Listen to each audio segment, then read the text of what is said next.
Hoje é 13 de dezembro de 2022, são 14 horas e 5 minutos nesta São Paulo chuvosa. O Brasil está fora da Copa, é evidente.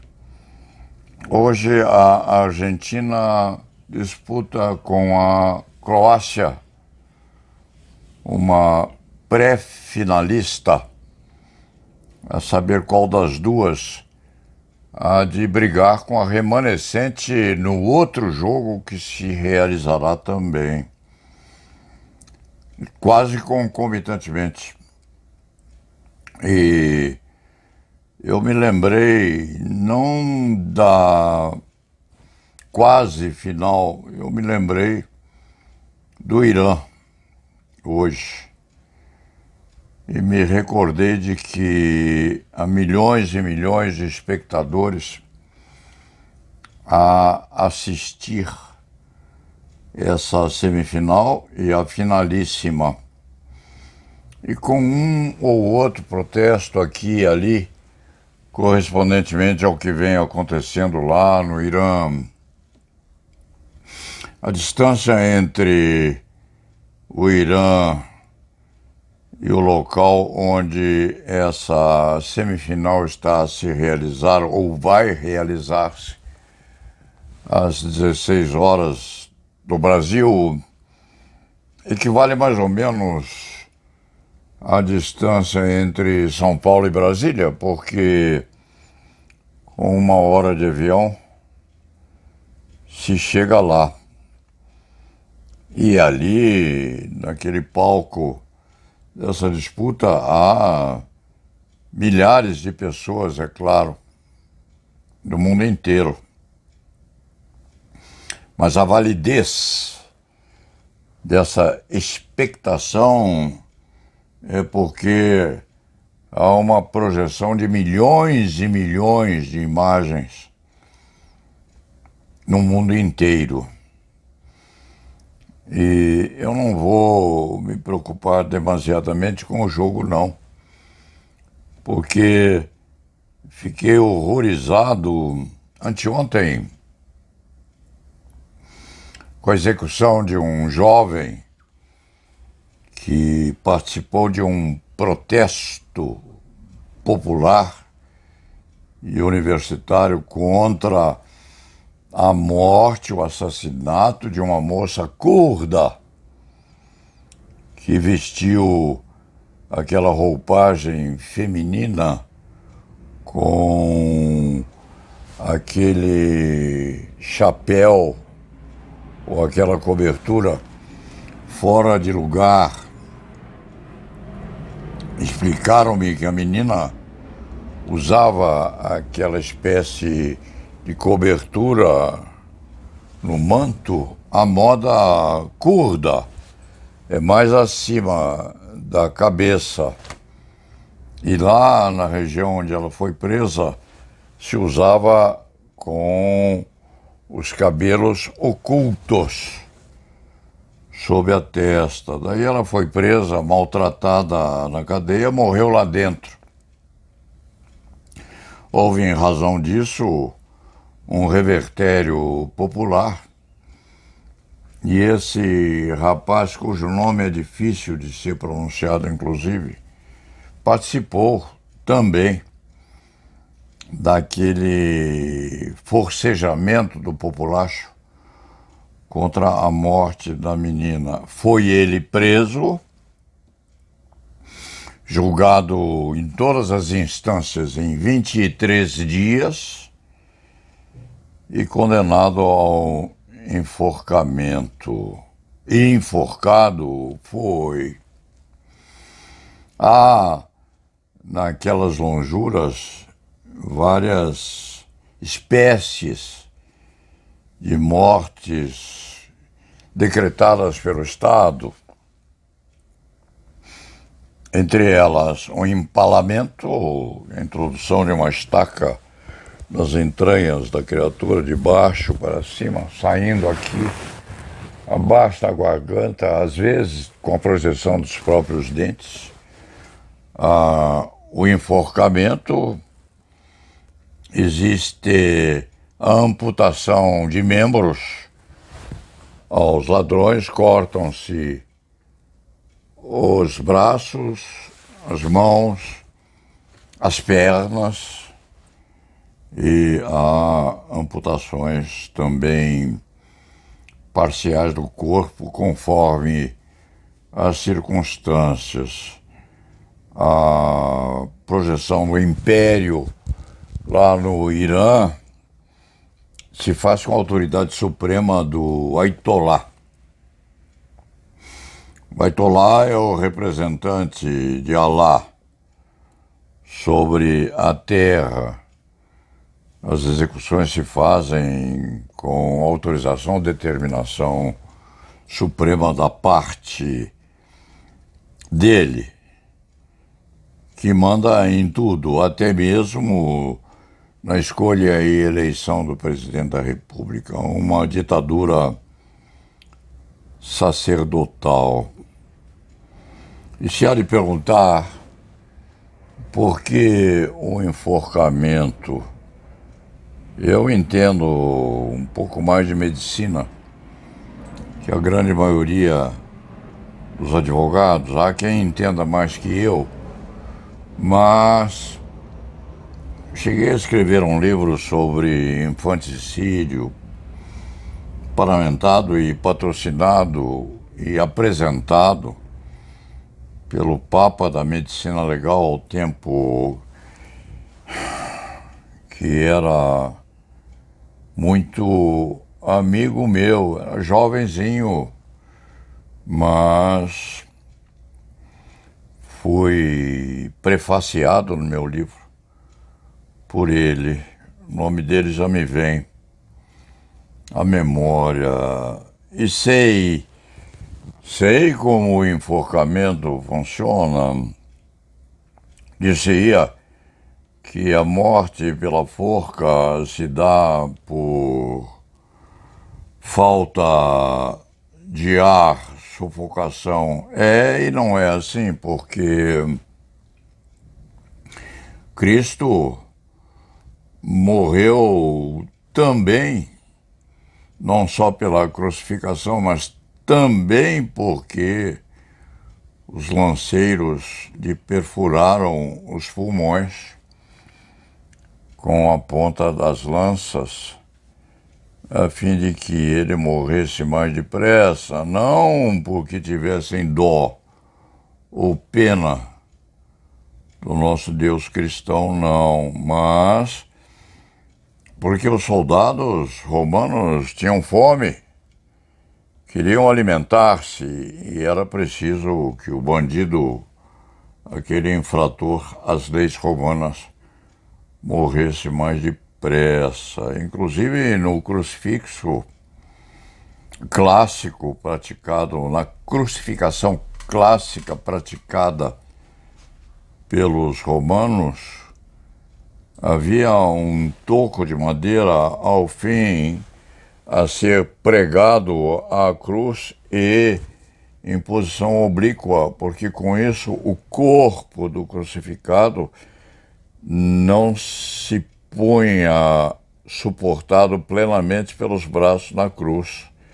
E a criatura morria também por sufocação, sim, porque os pulmões eram pressionados contra o diafragma e a morte vinha, quiçá, às vezes, menos de 12 horas após.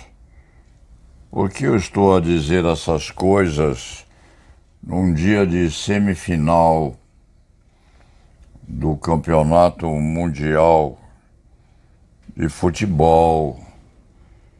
É porque esse moço, cujo nome é muito difícil de ser dito, foi enforcado, sim, a mando do Ayatollah, que tem um nome muito esquisito lá no Irã, porque se atreveu a protestar contra a morte daquela curda acontecida 2 ou 3 dias antes. E esse enforcamento sucedeu a 1 hora de viagem do campo de futebol onde se realiza hoje a semifinal dessa incrível disputa que está por ser posta ao fim. Quem joga hoje para a Argentina? O líder máximo desse futebol de astros hoje é Messi. Messi, qual é o primeiro nome de Messi? Leonel Messi. Dizem-me os conhecedores do futebol que Messi tem um raciocínio um pouco cinturado ou condimentado na arte do futebol. Ele joga futebol muitíssimo bem e não costuma pensar em coisa diferente disso, não. Enfim, Messi não parece ter hábito de discutir ou disputar sobre aspectos políticos, mas seria muito bonito se Lionel Messi, durante o jogo ou ao fim do jogo, ou num acidente de percurso constitutivo de um pênalti, sendo ele a chutar magistralmente em nome da Argentina, ofertasse aquele chute, depois do gol que certamente ele faria, ofertasse aquele chute em homenagem à certeza de que a morte daquele jovem protestante contra o regime do Ayatollah, ali reinando ou imperante nas proximidades, fosse mantido da forma como está. Esse chute, esse gol eu vou fazer em homenagem a esse que você, Ayatollah, que tem um nome difícil, mandou assassinar. Como seria bonito, Lionel Messi. O seu pé, você chuta com os 2 pés, a gente sabe, e chuta muitíssimo bem. Se o seu pé se endereçasse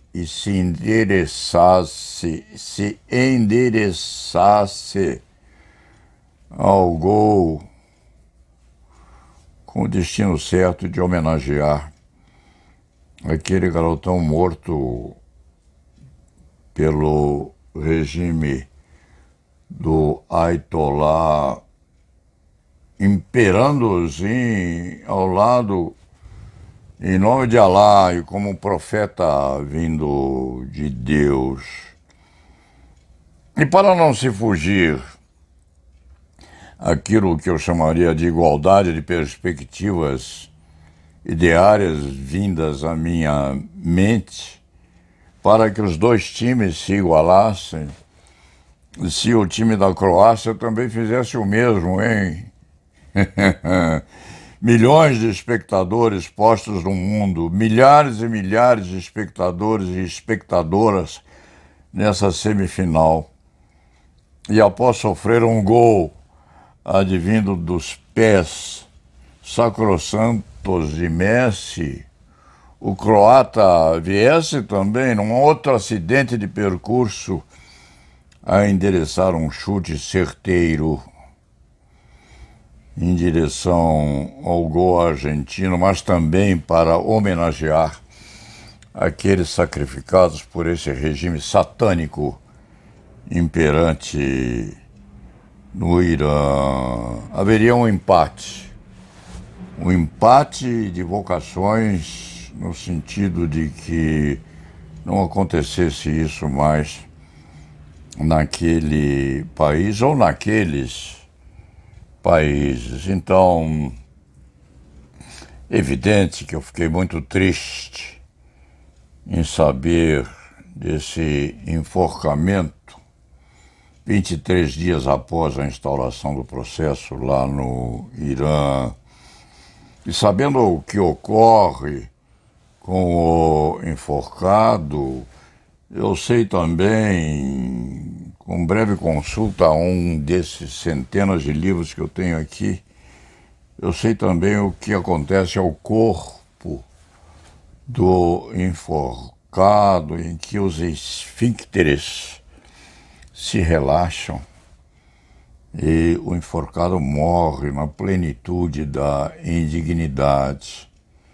E você, o Ayatollah sacrossanto, advindo de Alá, que é o profeta de Deus, um Deus satânico, porque Deus não deveria ou não poderia permitir que houvesse uma consequência dramaticamente sádica desse tipo.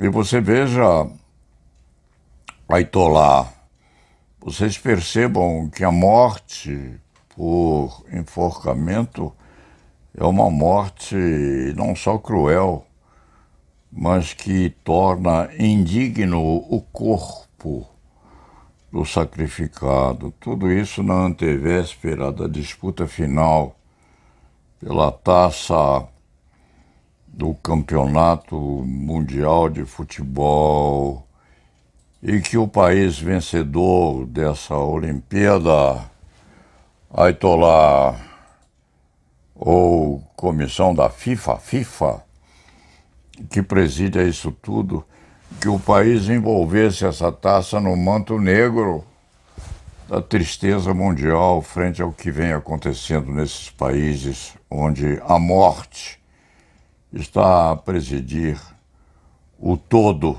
vigendo naquela região. Dito isto, eu não vou tocar qualquer música hoje, não.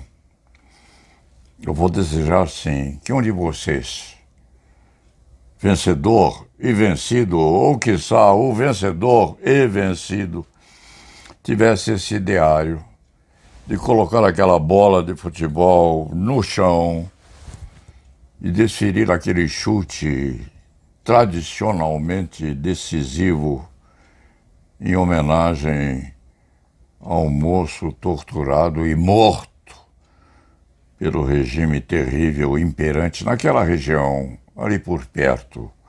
Croatas de um lado, argentinos do outro, dando seus braços depois e rezando, quiçá, uma Ave Maria,